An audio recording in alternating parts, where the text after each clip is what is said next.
Tasavvur qiling, universitet professori darslarga qatnasha olmasa yoki darslarni yaxshi o'tib bera olmasa, universitet talabalari tomonidan jarima solingan.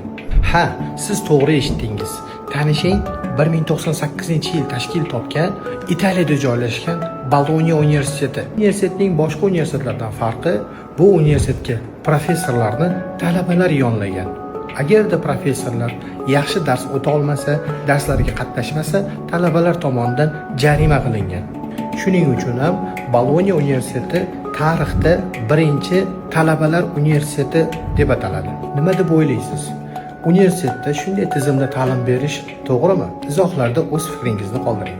Agarda siz ham Italiyaning shunday top universitetlarida mutlaq 100% grant asosida ta'lim olib, yillik 6000-7000 stipendiyalarga ega bo'lishni xohlasangiz, bizga aloqaga chiqing. Va yana o'sha gap, ta'lim olishdan to'xtamang. Salomat bo'ling.